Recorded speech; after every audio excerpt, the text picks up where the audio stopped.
Hi, Neil Gittleman here, Artistic Director and Conductor of your Dayton Philharmonic with Piano Bench Chat number 87 for the month of May.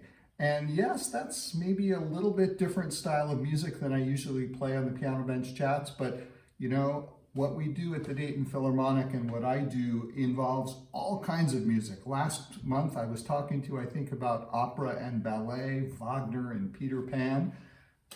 Now I'm playing some gospel music and I'm wearing my Dayton Philharmonic t-shirt from when we performed about 5 years ago with Jefferson Starship. It takes a whole lot of different music to make up a season of your Dayton Philharmonic Orchestra. And right now, this morning, I'm working on a gospel song, which the Philharmonic will perform in about 5 weeks in the middle of June on our very last concert of the season.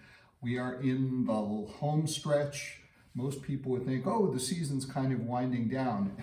If you look at, well, the piano bench is pretty much as it always does, but the piano is a mess covered in music because as we get to the end of the season, I'm working, of course, on the music that we're about to perform, but I'm also starting to work on music for next season, things that I have to study, and even thinking about what we're going to be playing the season after that. So it's a little bit of chaos at the piano bench, but it's part of the joy of it. That was the chorus, a little bit of the chorus of a beautiful gospel song that CeCe Winans recorded called Goodness of God, which we'll be performing with the New Season Ministry Choir on our Stained Glass Series concert in June. And part of what I do for these concerts, when we close these concerts, traditionally the home church choir performs a piece with the orchestra. And 9 times out of 10, I create an arrangement for the orchestra to play with the choir. And that's what I'm starting on with Goodness of God. And what I was playing you was basically just the basics of the piano accompaniment and what the chorus parts are singing. For instance, checking out the chorus parts, making sure that they're doing what they're supposed to do. Because what I do first is block out what the chorus and vocalists and the piano and the rhythm section are playing. And then I build the orchestra's part, what the woodwinds play, what the strings play, what the brass play, what the timpani and percussion play, and the harp. I build that around the structure of the basic song. So I have to make sure I've got the chorus parts right, because then if I have the woodwinds playing, reinforcing the chorus, they got to be playing the right notes. So that's part of the excitement of it. I still have, well, about 5 weeks before this has to be ready, but I'm working on it right now. But I'm also working on other stuff we have coming up before that, in just a couple of weeks, our final Masterwork Series concert of the season with music of Beethoven and Mozart and Saint-Saëns. And the opening piece is a piece I've never done before, a really wonderful short mass, a Missa Brevis in Latin. Takes just 13 minutes to perform to get through the entire traditional part of the Mass liturgy. Beautiful little piece for chorus, soloists, and orchestra. And this one is called the Organ Solo Mass, because the organ in the orchestra gets to have a solo. And the solo that they play starts like this.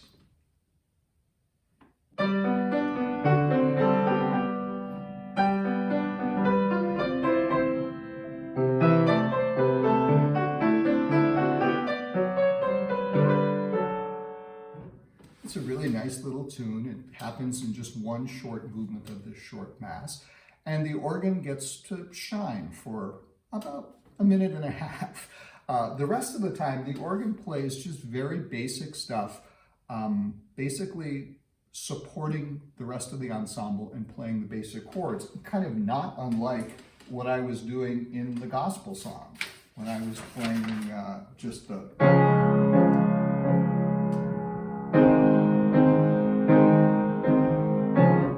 Mozart, the organ is playing that same function, playing stuff like this.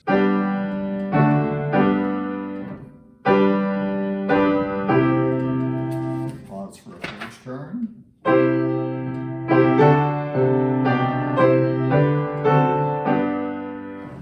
Just blocking out the harmonies and allowing everyone else in the ensemble to do what they're supposed to do. So you see, there's not really that much difference in a way between what Mozart was doing back in the 18th century and what this gospel song is doing in the 21st century. The skills that I need to use to do an arrangement are similar to the kind of basic composition and harmony skills that I learned when I was a student. There are a few things that are different, you know, when the chorus goes, well,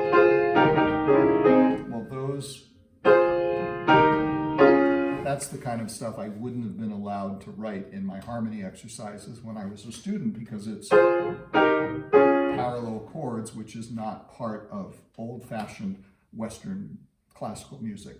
But it is part of what choral parts look like stylistically in a lot of contemporary gospel music. So I'm adapting tools I learned when I was a student for a different style. And it's probably good because I do a much better job of arranging for gospel songs than I do if I was trying to write Mozart music. But that's some of what's going on right now, but that's not everything that's at the piano, because as I said, I'm already thinking about the study that I have to do for the summer to get ready for next season.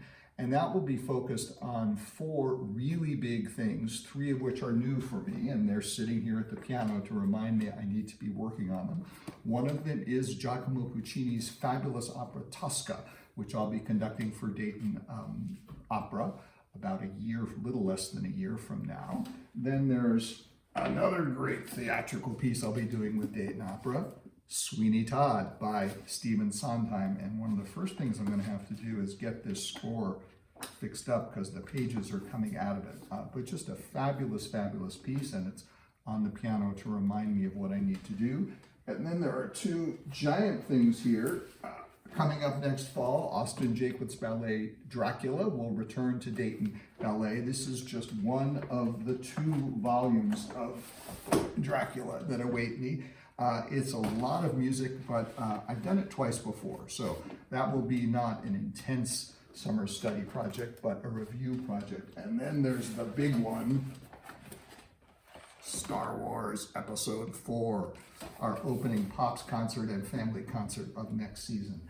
That will be an intense part of my summer study so that I can get ready to accompany the film and keep the orchestra in tune and in time with what goes on the screen. It's really fun. It's a lot of hard work, but and I'll probably tell you about it in a future Piano Bench chat. In the meantime, have a wonderful month of May. I hope you can join us for our May Masterworks Series concert, which will feature the Dayton Philharmonic Chorus, the wonderful young American cellist Sterling Elliott, and the closing piece on the program will be Beethoven's Second Symphony, one of my favorite Beethoven symphonies, one that's a little bit overlooked among the 9, but it is just a wonderful piece, and it will close our cycle of Beethoven symphonies that we started before the COVID pandemic for Beethoven's 250th birthday celebration. And then it got extended because of the shutdown and all of that stuff. But we are finally finishing our cycle of the 9 symphonies. Just about time probably to start another one. So I hope you have a wonderful month. Come see us at one of our performances, and I will see you next month for another Piano Bench chat. Hey, I'm back. I have straightened up the piano, which is a good thing. But I forgot to mention that there are 2 other great performances from your Dayton Performing Arts Alliance this month, both on Sundays towards the end of May.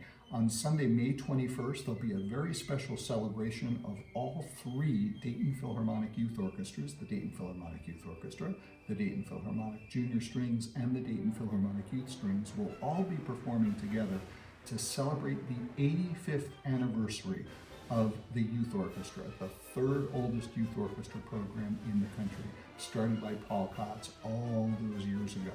And then the following Sunday, the Sunday of Memorial Day weekend, the 28th of May, the Philharmonic will be performing our annual performance at Catalan Historical Park. Outdoors, all kinds of fun stuff, patriotic music, some Memorial Day tribute music, Broadway music. It'll be a wonderful, wonderful evening, and let's hope for good weather. So join us for some of those too, if you can.